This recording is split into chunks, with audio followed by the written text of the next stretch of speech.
ನಮಸ್ಕಾರ ಸ್ನೇಹಿತರೆ, ಕೊಪ್ಪಳಿಂದ ನಾನು ನಮ್ಮೂರಿಗೆ ಹೋಗ್ತಾ ಇದ್ದೆ ಆನ್ ದ ವೇ. ನೀವು ಇಲ್ಲಿ ನೋಡ್ಬೋದು, ಹೈವೇ ಅಲ್ಲಿ ರೋಡ್ ಬ್ರೇಕ್ಸ್ ಹಾಕಿದ್ದಾರೆ.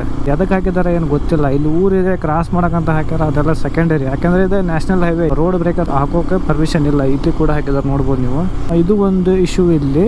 ಮತ್ತೆ ಇನ್ನೂ ಒಂದೇನಪ್ಪ ಇಶ್ಯೂ ಅಂದ್ರೆ ಇದು ನೋಡ್ಬೋದು ನೀವು, ಮದ್ಯಪಾನ ಮಾಡಿ ವಾಹನ ಚಲಾಯಿಸಬೇಡಿ ಅಂತಂದು ಇಲ್ಲಿ ಬೋರ್ಡ್ ಹಾಕಿದ್ದಾರೆ. ಇದು ನೋಡ್ಬೋದು ನೀವು, ಇಲ್ಲೇ ಬಾರ್ ಐತಿ. ಇಲ್ಲಿ ಯಾವುದೋ ಒಂದು ಆಕ್ಸಿಡೆಂಟ್ ಆಗಿದೆ. NHAI ರೂಲ್ಸ್ ಪ್ರಕಾರ ರಸ್ತೆಯಿಂದ ಮಿನಿಮಮ್ ಅರ್ಧದಿಂದ ದೂರದಲ್ಲಿ ಇರ್ಬೇಕಂತ ಒಂದು ರೂಲ್ಸ್ ಇದೆ. ಅದು ಯಾವುದೇ ಬಾರ್ ಅಥವಾ ಏನಾಯ್ತು, ನೀವು ಇಲ್ಲಿ ನೋಡ್ಬೋದು, ಇಲ್ಲಿ ಒಂದು 200 ಮೀಟರ್ ಸತ ಇಲ್ಲ. ಇಲ್ಲೇ ರೋಡಿಗೆ ಹಚ್ಚನ ಇದೆ ಬಾರ್.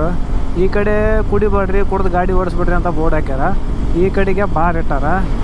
ಹೇಳೋದು ವೇದಾಂತ, ಮಾಡೋದು ಸಿದ್ಧಾಂತ ಅಂತಾರಲ್ಲ, ಇದಕ್ಕಿನ್ನ ಉದಾಹರಣೆ ಬೇಕಾಗಿಲ್ಲ ಅಂತಂದು ಅನ್ಕೊಂತೀನಿ.